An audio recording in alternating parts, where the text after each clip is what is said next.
इससे पहले हमने जो फर्स्ट स्टैंडर्ड है उसकी डेफिनेशन, उसके अंदर क्या क्या आता है, उसकी इंट्रोडक्शन वो डिस्कस की थी। अगर आपने नहीं देखी वीडियो तो आप देख सकते हो। इसके बाद है फंडामेंटल अजम्पशन। अगर हम किसी फंडामेंटल को, जैसे हमारे 3 फंडामेंटल इसमें दिए गए हैं, अगर हम एक को भी चेंज करते हैं या एक की भी पालना नहीं करते कि जैसे 3 फंडामेंटल है, मैंने एक को छोड़ के 2 फॉलो कर लिए, तब मुझे डिस्क्लोज़ करना पड़ेगा। अगर मैं तीनों यूज़ नहीं करता तब भी मुझे डिस्क्लोज़ करना पड़ेगा। बट अगर मैं सारे फंडामेंटल को यूज़ करता हूँ, फॉलो करता हूँ, तब मुझे डिस्क्लोज़ करने की ज़रूरत नहीं। तो पहले देखते हैं कौन कौन सा फंडामेंटल है। पहला फंडामेंटल है गोइंग कंसर्न। जो एक अकाउंटेंट होता है उसको ये अज्यूम करना पड़ता है कि जो मेरा बिजनेस है ये लंबे समय तक चलेगा। बी पॉइंट है कंसिस्टेंसी। अगर मैंने इस बार एक डेप्रिसिएशन का स्ट्रेट लाइन मेथड यूज़ किया है तो अगली बार भी मैं यही यूज़ करूँगा। मैं अज्यूम करके चलता हूँ कि मुझे आगे तक यही मेथड यूज़ करना। बट अगर मैं चेंज करता हूँ तो मुझे ये डिस्क्लोज़ करना पड़ेगा क्योंकि मैंने क्यों चेंज किया, या किस वजह, या ऐसी कौन ज़रूरत थी कि मुझे ये चेंज करना पड़ा। पूरी डिटेल एक्सप्लेनेशन देनी होगी।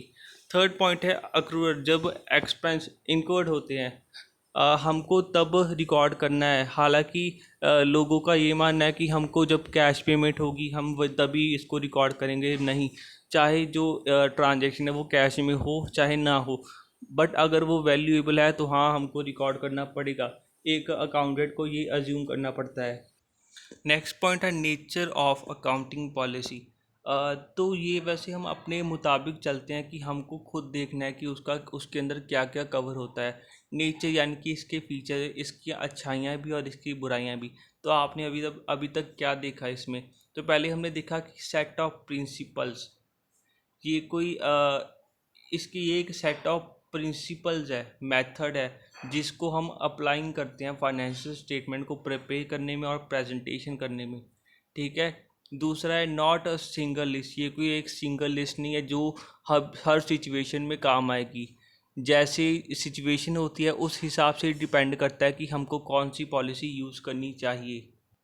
थर्ड इसका लिख सकते हो कि ये एक ऐसी अकाउंटिंग पॉलिसी है जिसको इंस्टीट्यूट ऑफ चार्टर्ड अकाउंट लेके आई।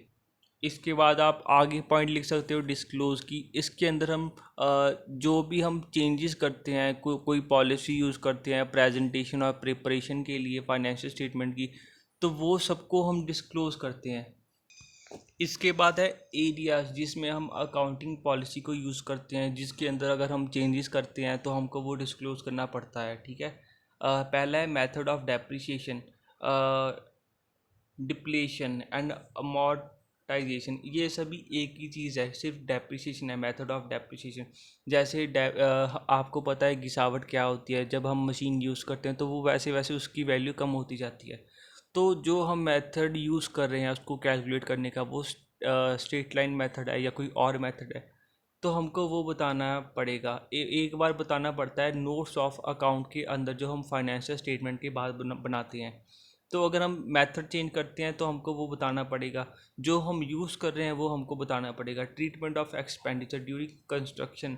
जब हमारा काम चल रहा है, कोई ऑपरेशन का काम चल रहा है या कोई बिजनेस का काम चल रहा है, हम कुछ एक्सपेंस करते हैं। जैसे आपने प्रायर टू कॉर्पोरेशन चैप्टर देखा होगा, उसके अंदर भी हम कुछ एक्सपेंस करते हैं, इनकर्ड होते हैं। तो उन सब का क्या ट्रीटमेंट कर रहे हैं वो सब हमको बताना पड़ेगा। कन्वर्जन और translation of foreign currency item. हमारा बिजनेस है ये वर्ल्ड वाइड है, या बोल सकते हो एक एक एक जगह पे नहीं है, एक सिर्फ इंडिया में नहीं है ये। जैसे कनाडा, अफ्रीका, सॉरी अमेरिका, इनमें भी हमारा बिजनेस की ब्रांचेस हैं, तो उनसे हमको इनकम होती है। ठीक है। तो उनकी जो करेंसी है वो हमारे देश में आगे चेंज होगी। ठीक है। तो जो ट्रांसलेशन हम कर रहे हैं फॉरेन करेंसी की, जो उनसे आइटम आई हैं, हो सकता है हमने कुछ एक्सचेंज किया हो कि हम आपको ये प्रोडक्ट देंगे, आप हमको ये दोगे। ठीक है। मतलब हम एक्सचेंज कर रहे हैं गुड्स को, कि मैंने वहाँ पे फ्रूट्स बेच दिए और मैंने कहा मुझे एक मिरर चाहिए, तो आप मुझे इसके बदले मिरर दे दो।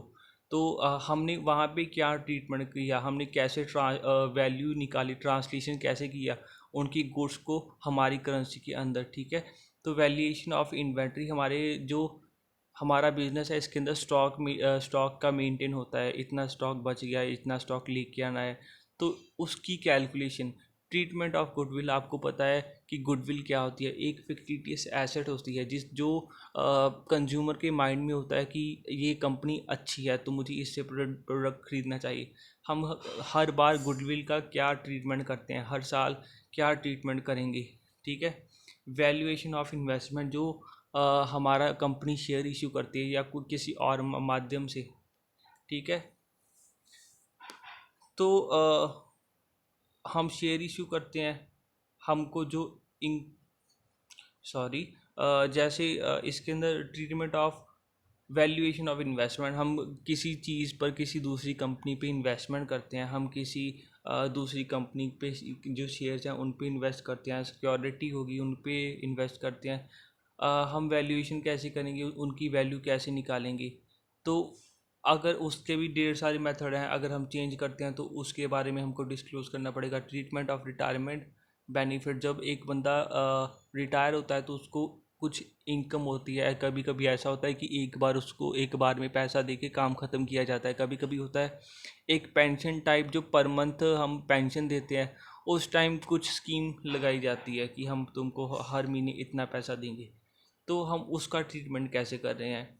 रिकॉग्नाइजेशन ऑफ प्रॉफिट और long term contract, long term contract है उनमें हमको प्रॉफिट हो रहा है, उनको रिकॉग्नाइज कैसे कर रहे हैं, किस मेथड के साथ कर रहे हैं, क्या ट्रीटमेंट कर रहे हैं। इवैल्यूएशन ऑफ फिक्स्ड एसेट्स, हमने ऊपर डेप्रिसिएशन निकाली थी, ठीक है, तो उसके बाद हम जो फिक्स्ड एसेट्स हैं उनकी वैल्यूएशन कैसे करेंगे। ट्रीटमेंट ऑफ कॉन्टीजेंट लाइबिलिटी, जो हमारी लॉन्ग टर्म और शॉर्ट टर्म लाइबिलिटीज़ हैं, हम उनका ट्रीटमेंट कैसे करते हैं, उनके क्या क्या मेथड यूज़ करते हैं, अगर हम चेंज करते हैं तो वो हमको डिस्क्लोज़ करना पड़ेगा। इसके बाद है consideration in the selection of accounting policy, जब हम अकाउंटिंग पॉलिसी को चूज़ करते हैं तो हम क्या क्या चीज़ पर निर्भर करते हैं, किस बात के लिए हम अकाउंटिंग पॉलिसी को अपनाते हैं, कि हाँ अब हमको किस बात पे डिपेंड करते हैं कि अकाउंटिंग पॉलिसी को यूज़ करना चाहिए। तो जो पहला हमारा जो प्राइमरी मेथड है वो है कि हम जो अकाउंटिंग हमारी पॉलिसी है वो ट्रू एंड फेयर व्यू हमको देंगी।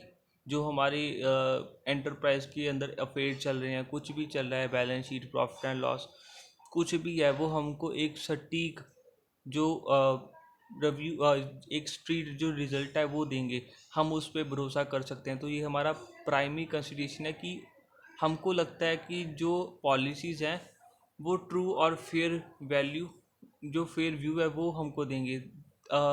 आगे इसके 3 मेजर पॉइंट हैं जिनको हम कंसीडर करते हैं during creation selection of accounting policy. तो एक है प्रूडेंस, जिसका हिंदी में अगर अनुवाद करोगे तो शायद समझदारी होता है।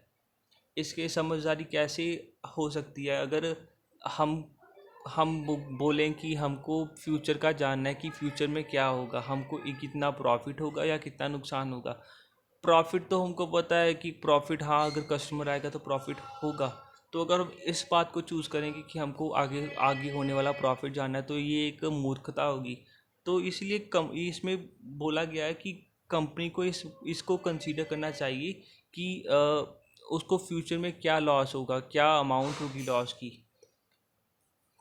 बी पॉइंट है सब्सटेंस ओवर फॉर्म, जो एक हमको अगर किसी चीज़ का ट्रीटमेंट करना है, हमको उसकी जो एक्चुअल वैल्यू होगी उस पर डिपेंड करना चाहिए, ना कि उसकी लीगल फॉर्म पे। जैसे मैं कहूँ, एक तो मुझे किसी ने बताया कि कोई नुकसान हुआ, एक मैंने खुद जाके देखा कि इतना इतना नुकसान हुआ, दोनों में अंतर है। तो इसमें जो उसकी पदार्थक वैल्यू होती है हमको उस पर डिपेंड होना चाहिए, ना कि उसकी लीगल फॉर्म पे। जो जैसे हवा में बात होती है, ना कि हवा की बात में, ठीक है। तो आगे मटीरियलिटी, तो इसमें बात की गई है कि कंपनी को उस चीज़ को डिस्क्लोज़ करना चाहिए कि जिसके साथ जो हमारे यूज़र होते हैं उनके डिसीज़न पे इफ़ेक्ट पड़ता है। कि जैसे मैं कहूँ, मैंने किसी चीज़ का प्राइस ऊपर कर दिया, ज़्यादा बढ़ा दिया, तो उसके साथ ही जो हमारे यूज़र्स होंगे उनके डिसीज़न में चेंजेस आएंगे। हो सकता है वो डिमांड कम कर दें, क्वांटिटी अपनी कम कर दें कंपनी के साथ कि वो आगे इतना पैसा देते थे अब थोड़ा सा कम पैसा दें, हो सकता है। तो उस चीज़ को डिस्क्लोज़ करना है जिसके साथ यूज़र की डिसीजन पे इफ़ेक्ट पड़ता है। इसके बाद जो पॉइंट है वो है डिस्क्लोज ऑफ अकाउंटिंग पॉलिसीज़। तो पहला पॉइंट है जो सभी इम्पोर्टेंट पॉलिसीज़ हैं जो हमने प्रिपरेशन और प्रेजेंटेशन ऑफ फाइनेंशियल स्टेटमेंट के दौरान, जब हम फाइनेंशियल स्टेटमेंट प्रिपेयर कर रहे थे, उसको प्रेजेंट कर रहे थे, तो हमने जो जो इम्पोर्टेंट पॉलिसी यूज़ की हैं उन सबको डिस्क्लोज़ करना चाहिए। The disclosure of significant accounting policies such as should form part of financial statement. Significant accounting policy should normally be disclosed at one. ऐसी सारी पॉलिसी जो हमारी फाइनेंशियल स्टेटमेंट का पार्ट है उन सबको डिस्क्लोज़ करना चाहिए। सेम ऊपर की तरह है, बस थोड़ा सा लिखने का तरीका अलग सा है। ऊपर हमने बात की थी, हमने कौन सी अडॉप्ट की थी पॉलिसीज़। जो नीचे 25 पॉइंट है, इसके अंदर जो जो पॉलिसी एक पार्ट है हमारी, जैसे ऊपर हो सकता है कुछ रह जाए, तो ये 25 में वो पॉइंट भी कवर हो रहे हैं कि वो पॉलिसी जो पार्ट है हमारी फाइनेंशियल स्टेटमेंट का उनको डिस्क्लोज़ करना चाहिए। 26 में है कि अगर हम कोई चेंज करते हैं, किसी मटेरियल में चेंज करते हैं जिसका इफ़ेक्ट जो हमारा कंज्यूमर होता है, हमारा यूज़र होता है, उसके डिसीजन बनाने के ऊपर इफ़ेक्ट पड़ता है कि वो अगर हमने ये चेंज कर दिया, या हमने जैसे हमने कुछ पॉलिसीज़ की थी जैसे मेथड ऑफ डेप्रिसिएशन, तो उनमें अगर कुछ चेंज करते हैं जिसके साथ इफ़ेक्ट पड़ेगा फाइनेंशियल स्टेटमेंट पे, तो वो सब हमको डिस्क्लोज़ करना है। 27 में है, अगर हमने एक फंडामेंटल अकाउंटिंग एजम्पशन है, गोइंग कंसर्न है, कंसिस्टेंसी है, अक्रूड है, अगर हमने फॉलो किया है तब तो हमको डिस्क्लोज़ करने की ज़रूरत नहीं, बट अगर हम फॉलो नहीं करें तो हमको डिस्क्लोज़ करना चाहिए।